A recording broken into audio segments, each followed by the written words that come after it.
Now that we understand the behavior of basic logic gates, we can understand the behavior of more complex logic circuits that are composed of these digital logic gates. So here's a basic circuit here. We have three gates. We have a NAND gate, a NOR gate, and an AND gate. We have two inputs and an output. And to describe the behavior of digital logic, for example, we're going to write out the truth table for that digital logic.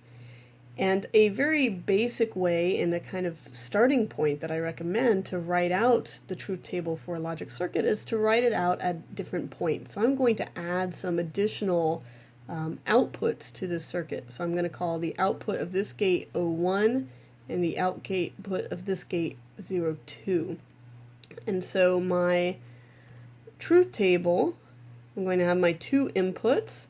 I'm going to have my two outputs, 01 and 02, and then I'll compute the final output out here as well.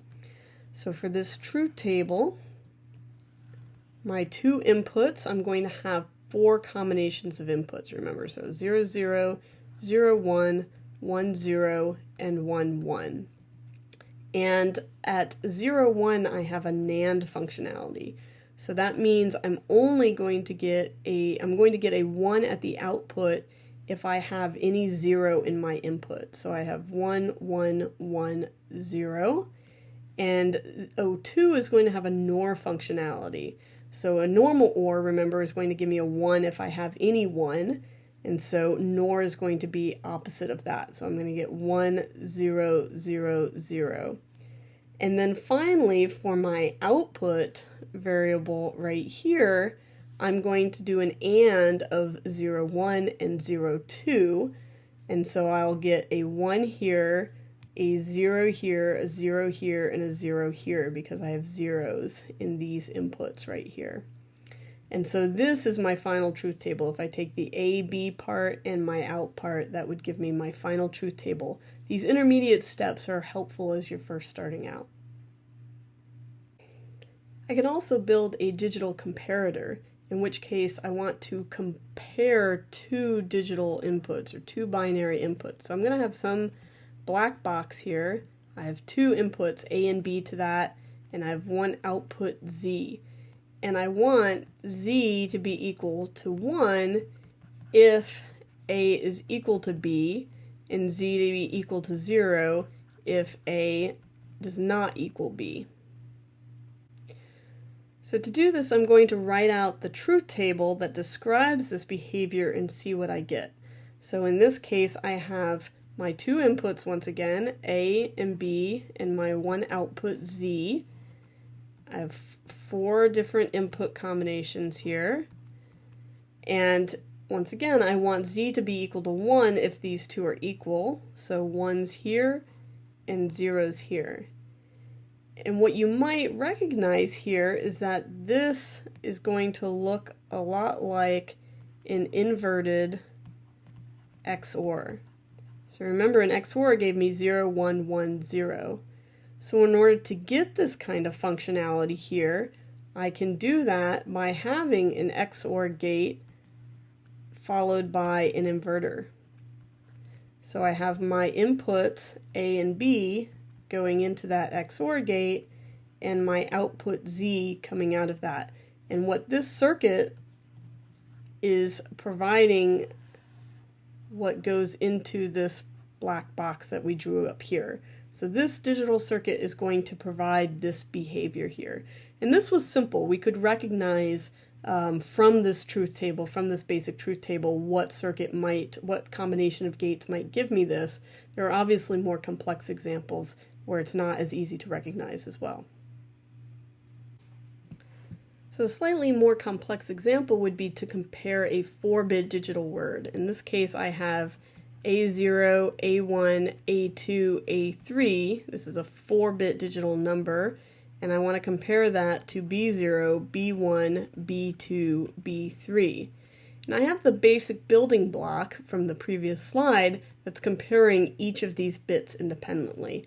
And in this case, I want to get a 1 only when each of the respective bits are equal. When A0 is equal to B0, A1 equals B1, A2 equals B2, and A3 equals B3.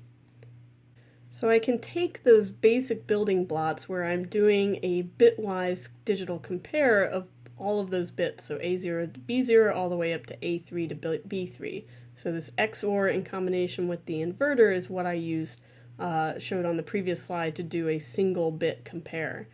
Now in order to make sure all of these are true, if I'm limited to 2 input gates, I can just use some AND gates here to compare. So this will only be true if A0 is equal to B0 and A1 is equal to B1. And similarly, this one is only true if A2 is equal to B2 and A3 is equal to B3. And then to make sure that everything is equal, I can have one final AND gate here, and this is going to give me my output. So Z is going to be equal to 1 only if A0 equals B0, A1 equals B1, A2 equals B2, and A3 equals B3. And if one of those bits is different, I'll get a 0 at the output. So this is a more complex synthesis of a digital circuit from a basic behavior that we wanted to implement. All right, and as has been mentioned, digital logic's forming the basic of all the computational devices that you have at your disposal these days, from your smartphone to your computer. And the very simplest kind of computation you can have is addition. So if I want to add 2 bits together, I can have 4 combinations of that. So I can have 0 plus 0. Let's say this is my A input and this is my B input. 0 plus 0 is going to give me 0. 0 plus 1 is going to give me 1. 1 plus 0 is going to give me 1. And 1 plus 1 is going to give me 2, which in binary is written as 1, 0. So we're going to call this digit here the sum, and this digit here the carry, which is fairly representative of what you're used to in base 10 as well. So if I create a truth table based on this functionality, so I want to describe the behavior of addition with my truth table, I'm going to have 2 outputs now. I'm going to have a sum output and a carry output. And I have my 4 combinations once again. So in the 0, 0 case, both of these are going to be 0. 0, 1, my sum will be 1 and my carry will be 0. Same here.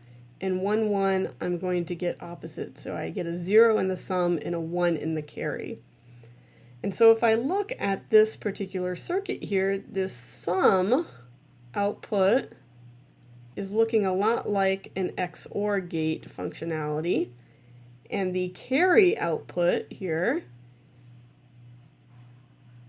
looks a lot like, in this case, I'm getting zeros except for when I have 2 1s, an AND gate functionality. So if I sketch this digital circuit, I'm going to have an XOR that's going to give me my sum output, and an AND is going to give me my carry output. So here's the carry output, here's the sum output, and I have my inputs, A and B, going into both of these. And I draw a little loop around this showing that those aren't connected. And this circuit right here is what we call a half adder. So this is only doing 1 bit addition,